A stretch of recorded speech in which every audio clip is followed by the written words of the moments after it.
تو اللہ کے حبیب علیہ السلام نے فرمایا قرب قیامت میں ایسا وقت آنے والا ہے جب کافر تم پر چڑھ دوڑیں گے، ایک دوسرے کو دعوت دیں گے آؤ مسلمانوں کو ماریں۔ تو صحابہ عرض گزار ہوئے یا رسول اللہ صلی اللہ تعالیٰ علیہ وسلم اس وقت ہماری تعداد کم ہوگی؟ تو حضور نے فرمایا نہیں، بہت بڑی تعداد ہوگی تمہاری۔ تو حضور پھر کیوں کافر ہم پر چڑھ دوڑیں گے؟ تو اللہ کے حبیب فرمانے لگے تمہیں وہن ہو جائے گا، وہن کی بیماری لگ جائے گی۔ یا رسول اللہ یہ وہن کی بیماری کیا ہوتی ہے؟ تو حضور فرمانے لگے تمہیں زندگی سے پیار ہو جائے گا اور تمہارا مرنے کو جی نہیں چاہے، تم ہمیشہ جینا چاہو گے۔ یہ جو زندگی سے بے تحاشا پیار ہے یہ انسان کو بزدل کر دیتا ہے۔ یہ زندگی سے بے پناہ محبت کرنا اور مرنے کو جینا چاہنا یہ انسان کو بزدل، کمزور اور دنیا پرست بنا دیتا ہے۔ لیکن چونکہ جانا ہے، چونکہ زندگی ختم ہونی ہے، لہذا اس قدر انسان کو گھبرانا نہیں چاہیے۔ اور وہ اور کسی کی زندگی ہے جو مرنے پر ختم ہوتی ہے۔ یہ جو مومن کی زندگی ہے نا، یہ تو شروع ہی اس وقت ہوتی ہے جب قبر میں مدینے والے محبوب کی زیارت کر لیتا ہے، تو وہاں سے تو شروع ہوتی ہے۔ آج پھولے نہ سمائیں گے کفن میں آسی، قبر کی رات ہے ان سے ملاقات کی رات۔ مومن کی زندگی، اقبال کہتے ہیں موت کو سمجھے ہے غافل اختتام زندگی، یہ ہے شام زندگی پھر صبح دوام زندگی۔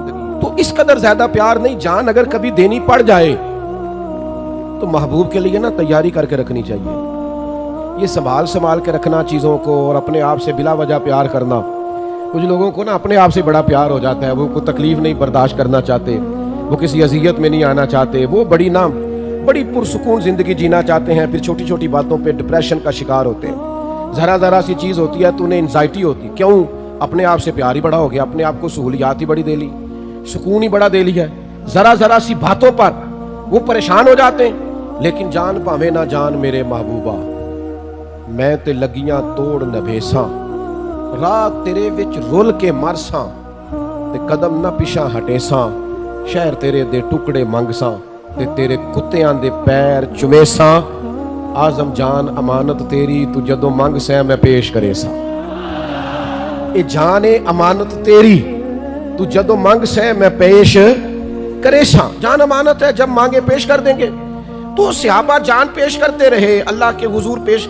صحابہ میں سے ایک صحابی حضرت عبداللہ بن عمر، حضرت جابر بن عبداللہ رضی اللہ تعالیٰ عنہ کے والد ہیں، یہ جنگ احد میں شہید ہو گئے تھے۔ حضرت جابر بن عبداللہ فرماتے ہیں کہ پیچھے بیٹیاں چھوڑ گئے تھے، میرے اوپر بہنوں کا بوجھ تھا، قرضے بھی تھے، آزمائش بھی تھی، لیکن جب نبی پاک علیہ السلام نے مجھے میرے والد کا حال سنایا نا، اس شہید کی حضور نے بات سنائی، نبی کریم علیہ السلام نے فرمایا جابر میں تمہیں بتاؤں تمہارے والد کی شان کیا ہے؟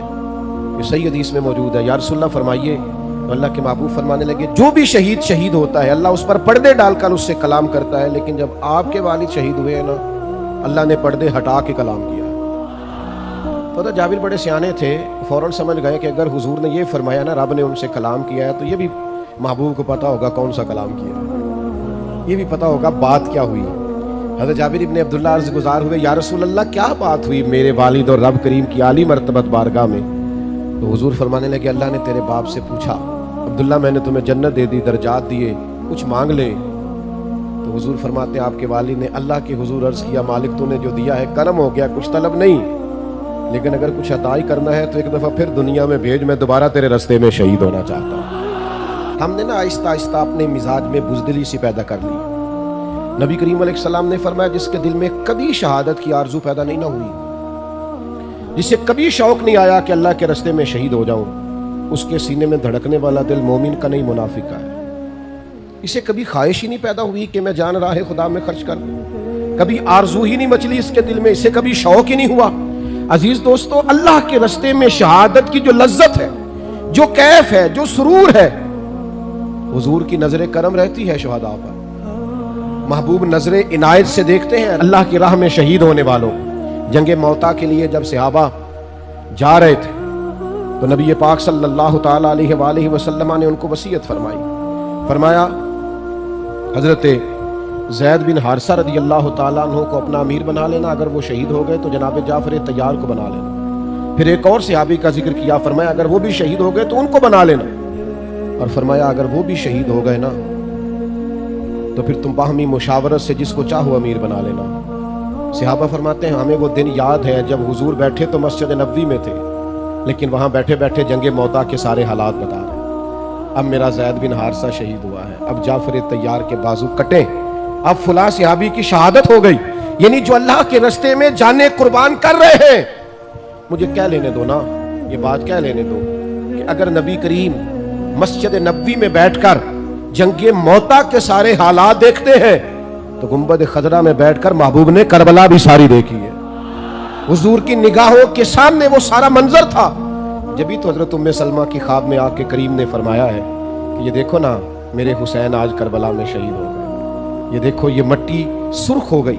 محبوب کی نگاہوں کے سامنے رہتے ہیں وہ لوگ جو مقام شہادت پر فائز ہوتے ہیں، جو درجات پاتے ہیں۔ ہم نا اپنے بچوں میں بڑے شوق پیدا کر رہے ہیں۔ بچوں سے پوچھیں آپ کیا بننا چاہتے ہیں؟ میں ڈاکٹر بننا چاہتا ہوں۔ آپ کیا بننا چاہتے ہیں؟ میں پائلٹ بننا چاہتا ہوں۔ آپ کیا بننا چاہتے ہیں؟ میں انجینئر بننا چاہتا ہوں۔ بہت اچھی بات، یہ ساری باتیں خیر والی، ان میں اچھی نیتیں کر لی جائیں، اچھے ارادے کر لیے جائیں، خواہشات پاکیزہ بنائی جائیں تو ساری خیر والی ہیں۔ لیکن صحابہ کے گھروں میں جو بچے تھے نا، ان سے جب سوال ہوتا تھا نا بڑے ہو کے کیا بنیں گے، تو کہتے تھے راہ خدا میں گردن کٹائیں گے، اللہ کے راستے میں جانیں پیش کریں گے۔ ان کے جذبات انوکھے تھے کہ عمر تھوڑی ہے، قد چھوٹا ہے، بڑا بھائی سلیکٹ ہو گیا ہے جہاد میں جانے کے لیے، تو چھوٹا آگے بڑھ کے کہتا ہے یا رسول اللہ آپ نے اسے سلیکٹ کر لیا ہے، لیکن عمر اس کی بے شک تھوڑی زیادہ ہے، قد بڑا ہے، وہ مجھ سے کشتی کرا کے دیکھ لیں، میں طاقتور اس سے زیادہ ہوں، آپ بے شک تھوڑی پنجہ آزمائی کرا لیں۔ تو جب دونوں بھائیوں کو حضور نے اجازت دی نا کہ ذرا لڑاؤ نا پنجے، تو چھوٹا بڑے کے کان میں کہنے لگا تو قبول ہو ہی گیا ہے، اور وہاں جو قبول ہو جائے اسے مردود نہیں کیا جاتا، تیری تو قبولیت ہو گئی ہے، ذرا گر نہیں جاتا تھوڑی دیر کے لیے، ذرا تھوڑا جھک جا تاکہ میری بھی قبولیت ہو جائے۔ جب یہ جذبے مسلمانوں کے بچوں میں پیدا ہو تو پھر اسرائیل دندناتا نہیں، پھر امریکہ دندناتا نہیں، پھر کفر اس طرح سے مسلمانوں پر حملہ آور نہیں ہوتا، پھر مسلمان نعرہ تکبیر بدر میں لگاتے ہیں اور کیسر و کسرا اپنے محلات میں کانپ جایا کرتے ہیں۔ لیکن وہ ہمارے وہ خو ٹھنڈے سی، ہماری وہ سکون پسندیاں، آرام طلبیاں، اقبال کہنے لگے لہو مجھ کو رلاتی ہے جوانوں کی تن آسانی، میں خون کے آنسو رہتا ہوں جب اپنے جوانوں کی طبیعت اور مزاج میں آرام پسندی دیکھتا ہوں، سکون دیکھتا ہوں۔ یار کیسے ہم انقلاب لائیں گے جب ہم اپنے بچے کو صبح اٹھائیں تو وہ ناراض ہو جائے، کتنی جلدی جگا دیا، میں تو موبائل ہی میرا 3 بجے بند ہوا تھا۔ جب اس بات پر اولادیں بگڑنے لگیں، جو وقت اللہ نے سونے کا بنایا ہے وہ بیدار رہ کے گزارا جائے، اور جو بیدار رہنے کو کہا ہے وہ سو کر گزارا جائے، تو آپ کیا توقع رکھتے ہیں اس قوم سے؟ تھوڑا غور کریں۔ شہادت کے جذبات، شہادت کا ذوق، شہادت کی تمنا، شہادت کی آرزو، شہادت لیے انسان کا اللہ کے حضور حاضر ہونا، ان درجات کو آپ سمجھیں، شہادت کا جذبہ اپنے دل میں پیدا کریں، آنے والی نسل کو یہ کہیں کہ مجاہد فی سبیل اللہ بننا ہے اللہ کے راستے میں۔ اور میں آپ سے عرض کروں، جو شہادت کا جذبہ رکھتے ہیں نا، جو جان دینے کی آرزو رکھتے ہیں، وہ مال چھپا کے رکھیں گے، جو جان دینے کی آرزو رکھتے ہیں وہ اقتدار سے چمٹ کے رہیں گے، جو جان دینے کی آرزو رکھتے ہیں وہ یہ خیال کریں گے کہ میں چھوٹے چھوٹے مقاصد میں رہوں، بڑے مقاصد۔ حضرت سعد بن معاذ بڑے محبوب صحابی ہیں نبی پاک کے، جنگ خندق میں تھوڑا زخم لگ گیا، نصیب اتنے اونچے اور اعلیٰ تھے ان کے کہ وہ زخم ان کے وجود پر لگا ہوا تھا، تو نبی کریم نے مسجد نبوی کے باہر خیمہ لگایا، ان کا علاج جاری تھا، تو اللہ کے محبوب اپنی نگرانی میں اور کبھی کبھی اپنے دست مبارک سے بھی مرہم پٹی فرماتے، میں نے سنا ہے وہ بن سنور کر میری عیادت کو آ رہے ہیں، اور کسی نے کہا تھا ان کے دیکھے سے جو آ جاتی ہے چہرے پہ رونق، تو وہ سمجھتے ہیں کہ بیمار کا حال اچھا ہے۔ تو نبی پاک علیہ الصلوۃ والسلام ان کی تیمارداری فرماتے، کرم نوازی فرماتے، حضور رحمت کرتے، بندہ نوازی فرماتے۔ حضرت سعد بن معاذ نے نا بیماری، اب خیمہ لگا ہوا ہے، زخم کا علاج ہو رہا ہے، اسی حالت میں اللہ کے حضور دعا مانگتے، کہتے ہیں مالک تو جانتا ہے میرے دل میں سب سے زیادہ جذبہ کفار مکہ سے لڑنے کا تھا، اے اللہ اگر ان کے ساتھ کوئی جنگ باقی ہے تو مجھے زندہ رکھ، ورنہ موقع بڑا اچھا ہے، حضور نظر کرم فرمائے ہوئے، مجھے اسی زخم سے شہادت کی موت عطا کر دے۔ جب انہوں نے دعا مانگی تو ان کا زخم پھر سے پھٹ گیا، خیمے سے خون نکلنے لگا، کریم محبوب کو اطلاع ہوئی، حضور تشریف لائے، ایک قدم یہاں رکھتے محبوب، دوسرا ادھر آگے کر کے رکھتے، تیسرا ذرا ہٹا کے رکھتے، حضور ان کے سر پر پہنچے تو ان کے سر کو اٹھا کے گود مبارک میں رکھ لیا، انہوں نے نظر اٹھائی آنکھیں کھولی، نجم کی اے خدا آرزو ہے یہی، اور عاشق زار کی آبرو ہے یہی، موت کے وقت سر ان کے قدموں میں ہو، دید ہوتی رہے اور دم نکلتا رہے۔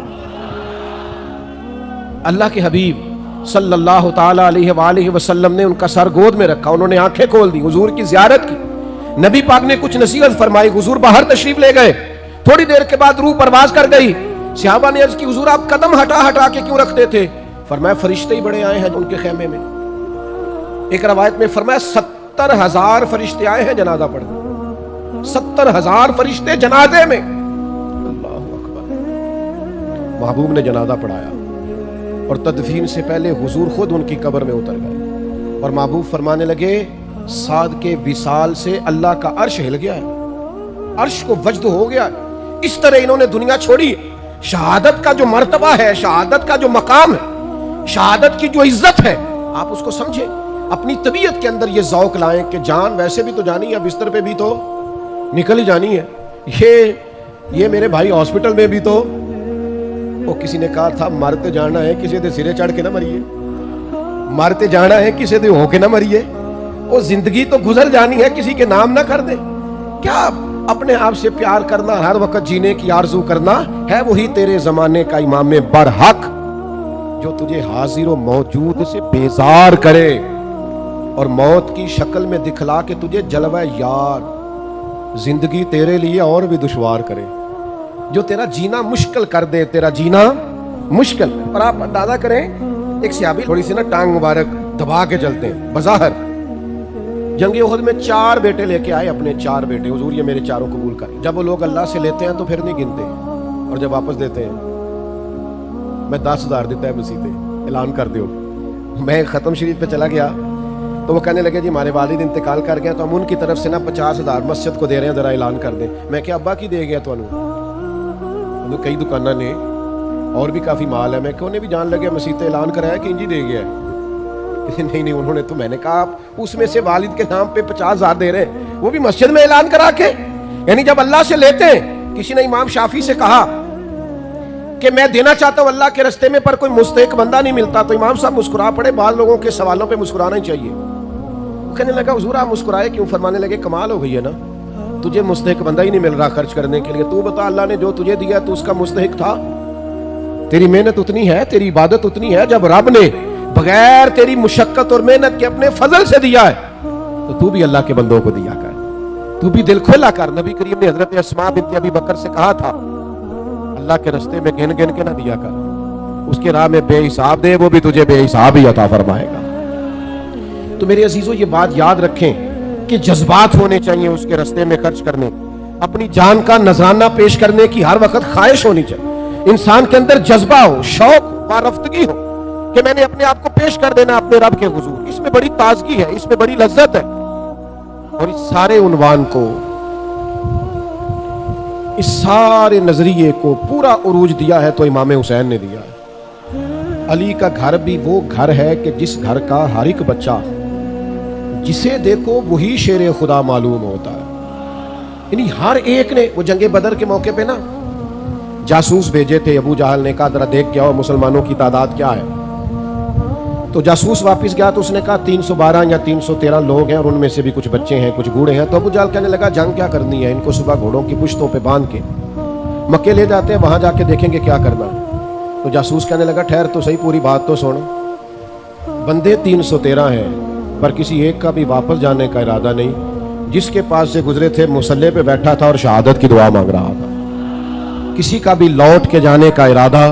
حضرت عمر کہتے ہیں اللہ اپنی راہ میں شہادت کی موت دے اور دے بھی اپنے محبوب کے شہر میں۔ انہیں مل گئی نا، مسجد نبی میں مل گئی، تو بھائی خواہش تو ہو، طبیعت تو ہو، آپ کا دل تو ہو، آرزو تو مچلے، آپ یہ ذہن تو بنائیں۔ ہمارا ارادہ نہیں ہوتا، ہم خرچ نہیں کرتے اپنی صلاحیت دین کے لیے۔ امام حسین نے جو قربانی دی ہے وہ بڑی انوکھی ہے۔ 6 مہینے کے علی اصغر کو بھی پیش کیا، چڑھتی جوانی علی اکبر کو بھی اللہ کے حضور پیش کر دیا، جناب عباس کو بھی پیش کر دیا گیا۔ اور ان سارے زخموں کے باوجود جب حسین ابن علی خود میدان میں نکلے ہیں تو روتے نہیں، ڈرتے ہوئے نہیں، سہمے ہوئے نہیں۔ پہلے انہوں نے مدینے والے محبوب کا دیا ہوا امامہ باندھا ہے، پھر انہوں نے اپنے والد کی ذوالفقار حیدری تھامی ہے اور پھر وہ میدان میں آئے ہیں تو پورے دبدبے کے ساتھ انہوں نے خطبہ ارشاد فرمایا ہے، تو پھر پوری چہرے اور طبیعت کی پورے روب کے ساتھ پھر وہ میدان میں آئے ہیں، تو ڈرے ہوئے نہیں، بہت سارا لشکر دیکھ کر وہ گھبرائے نہیں، معاذ اللہ تلوار نہیں پھینک دی، بلکہ ہمت کے ساتھ دلیری کے ساتھ میدان میں نکلے ہیں۔ سناؤ اپنے بچوں کو قصے خیبر و خندق کے، کہانی سن کے حیدر کی دلوں سے ڈر نکلتا ہے۔ اور ایک شاعر نے مولا علی کی بارگاہ میں نذرانہ پیش کیا تھا، اس نے کہا تھا دیواریں ہلتی رہتی ہیں اور در کانپ جاتا ہے، علی کا نام سن کے اب بھی خیبر کانپ جاتا ہے۔ اپنے اندر یہ جذبات حسن پیدا کریں، اللہ کے حضور نظر پیش کرنے کا جذبہ پیدا کریں، اپنی طبیعت کو تازہ کریں، ہر وقت شہادت کی آرزو، ہر وقت اس کی راہ میں قربانی کا جذبہ، ہر وقت ارادہ اس کی بارگاہ میں کچھ نہ کچھ پیش کرنے کا یہ رکھیں۔ نبی پاک علیہ السلام کی بارگاہ میں نا ایک شخص نے آ کے کچھ مانگا تھا، تو حضور نے فرمایا یار بظاہر اس وقت تو کچھ موجود نہیں، یا میرے نام پہ قرضہ لے لے دکاندار سے۔ تو حضرت عمر عرض کرنے لگے حضور اللہ تو ہمیں اس کا پابند نہیں کرتا ہے، تو دے دو، نہیں تو ٹھیک ہے۔ تو حضرت بلال کہنے لگے یا رسول اللہ آپ بانٹیے، عرش کا مالک بڑا عطا کرے گا۔ یعنی قرضہ لے کے بھی حضور اس کی راہ میں دینا ہے تو پھر دینا ہے۔ اپنے اندر یہ شوق لائیے، یہ جذبہ لائیے۔